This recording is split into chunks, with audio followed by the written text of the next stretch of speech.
Et on va rester dans une thématique américaine, puisqu'on va parler maintenant de la course à l'investiture pour la présidentielle aux États-Unis. C'est ce soir, cette nuit en fait, heure française, le premier débat des démocrates. Ce sera sur CNN, ça se passe à Las Vegas et on parle de ces primaires et des candidats démocrates avec Hélène Kuntz. Bonjour, merci d'être avec nous sur ce plateau. Vous êtes militante démocrate.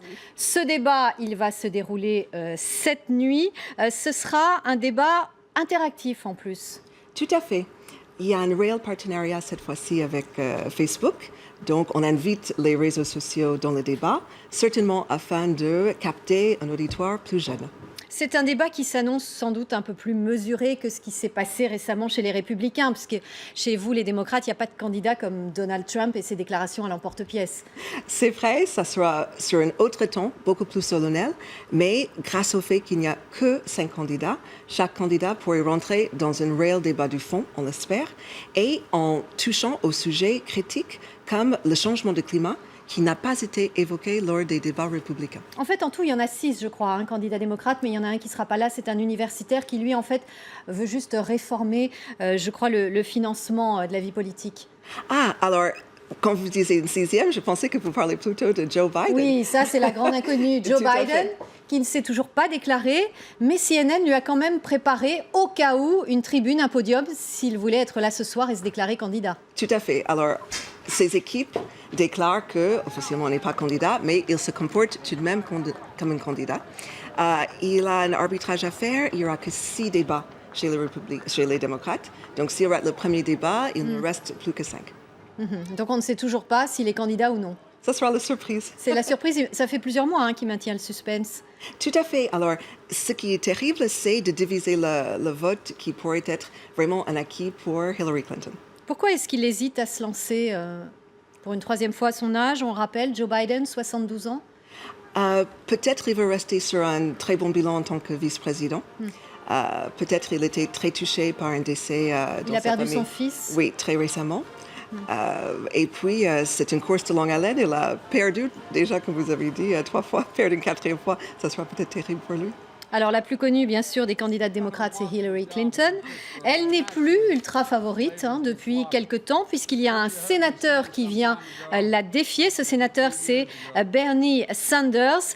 Hillary Clinton, qui a été très touchée par cette affaire des courriels, des mails qu'elle a écrits depuis sa messagerie privée au lieu d'un compte gouvernemental sécurisé au moment où elle était chef de la diplomatie américaine. On va regarder ces images, commentées par Magali Barthez, et puis on en reparle juste après. Elle fait tout pour briser la glace. Elle s'arrête dans les fast-foods d'autoroute, se pose en championne de la classe moyenne, le sourire toujours accroché aux lèvres. Dans ce sketch, la voilà même en barmaid. En face, son sosie paraît dépité par l'ascension du républicain Donald Trump. Donald Trump? Isn't he the one that's like, you're all losers? Malgré tous ses efforts, l'alchimie ne prend pas. L'affaire des emails empoisonne sa campagne. Elle est accusée d'avoir utilisé sa boîte mail privée non sécurisée lorsqu'elle était secrétaire d'État et d'avoir ainsi mis en danger la sécurité nationale. C'était une erreur, j'en suis désolée. J'espère qu'à la fin de cette campagne, les gens sauront qu'ils peuvent me faire confiance. Justement, les Américains doutent. Moins de 40%. La juge honnête et digne de confiance. L'image d'une politicienne dissimulatrice lui colle à la peau. Pour se relancer, elle se démarque d'Obama. La Syrie, elle réclame plus de fermeté. Le traité de libre-échange qui vient d'être signé avec l'Asie. Après avoir bataillé pour au secrétariat d'État, elle a changé d'avis.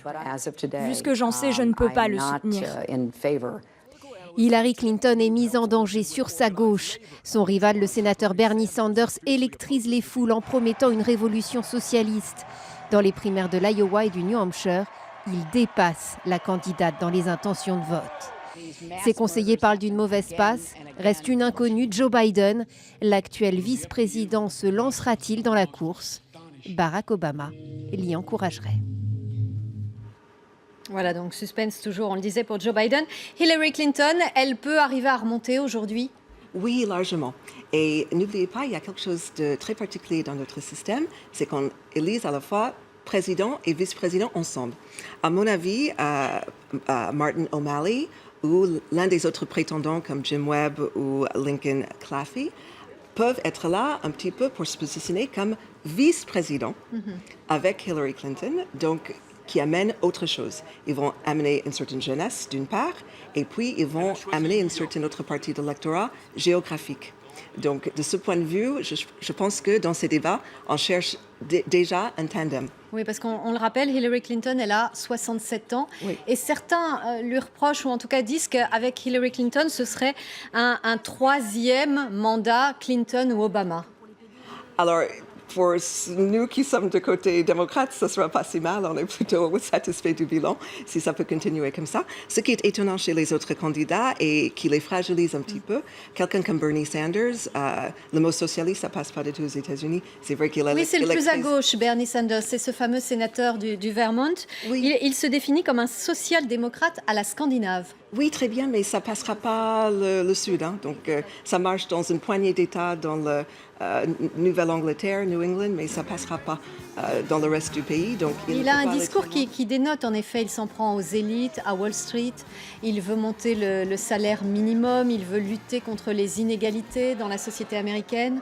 Je pense que les autres candidats ne sont pas contre ces choses-là, mais souhaitent le faire de manière plus bipartisane parce qu'on est obligé de travailler dans notre système qui réclame Il qu'on se travaille présente avec trop les comme deux. le candidat anti-système par rapport aux autres. Oui, et aussi, ce qui m'étonne, c'est que techniquement, il est élu comme indépendant.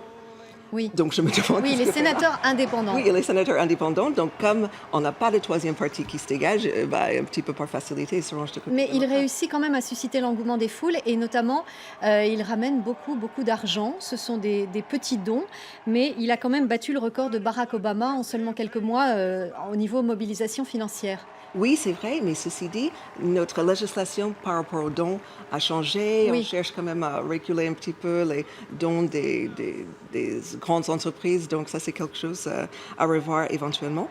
Une autre chose à noter, c'est que l'un des prétendants ce soir, Lincoln Claffey, il était carrément républicain. Il était chef de Republicans for Obama. Et il dès a changé de 2008, bord. Il a changé de bord. Donc, effectivement, il y a très peu de place. Et soit républicain, soit démocrate, on n'a pas d'autre chose. Barack Obama, lui, pour l'instant, il reste neutre, il se dit fier de son bilan.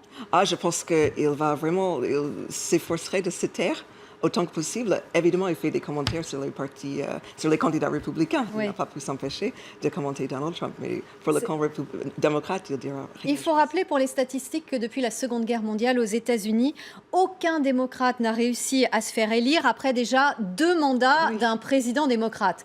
Donc pour Hillary Clinton, ce serait vraiment une première, et puis ce serait d'autant plus une première qu'il n'y a jamais eu de femme présidente des États-Unis. Oui, ça c'est vrai. Il y a une autre statistique, par contre, quand on regarde ce que nous on appelle les red states, les blue states, les États bleus et rouges pour les démocrates et les républicains, oui. les combinaisons gagnantes pour les républicains sont extrêmement faibles. Donc, il faut qu'ils gagnent des États improbables comme la Californie ou New York pour gagner l'élection générale d'ici un an. Donc, statistiquement, c'est plus probable, je suis d'accord avec vous, mais vu la carte et telle que la carte se dessine, il est plus probable que ce soit un démocrate tout de même. Il y a une impopularité qui se développe en ce moment aux États-Unis, impopularité des politiques, mais qui semble plus marquée chez les républicains que chez les démocrates. Oui, les républicains avaient énormément de mal à renouveler leur marque. Ils avaient énormément de mal à séduire d'autres populations. Lors des premiers débats républicains, c'était très frappant de voir l'un des gouverneurs de New Jersey, qui a dit à Donald Trump et aux autres, vous êtes des milliardaires, vous avez bien réussi votre vie, félicitations, mais vous n'avez jamais ni gouverné ni légiféré. Donc c'est tout à fait étonnant de voir ces personnes qui n'ont jamais été élues en tête de liste chez les républicains. Oui, beaucoup de membres de la société civile et encore Carly Fiorina aussi. Oui, exact. Alors, le problème aussi chez les républicains, si je peux me permettre, c'est qu'ils ont légèrement changé les statuts au sein même du parti pour faire un boulevard pour Jeb Bush, parce que c'était le prétendant front-runner. Pour lui, il fallait juste faire que ça soit bouclé pour lui. Donc, le problème, c'est que dès mars 2016, ça sera un winner takes all, celui qui a le maximum de votes va gagner. C'est pour ça, à mon avis, Donald Trump est aussi tenace parce qu'il dit j'ai tout à fait les moyens de tenir jusqu'à mars prochain. En tout cas, il fait parler pour la Ça, c'est campagne sûr. des Républicains. Vous allez suivre le débat cette nuit, Hélène Coontz. Je pense que je n'aurai pas le courage, mais Ce sera, je crois, aux alentours de 3h du matin heure française. Vous le regarderez je suis après. militante, mais avec des limites. Merci en tout cas, merci C'était un d'être plaisir. venue nous parler. Hélène Coontz, militante démocrate, donc pour ce premier débat chez les démocrates. Ce sera cette nuit sur CNN en partenariat avec Facebook. Restez avec nous, le 14-17 continue dans quelques instants, une nouvelle tranche d'information avec Marianne Cotonoff.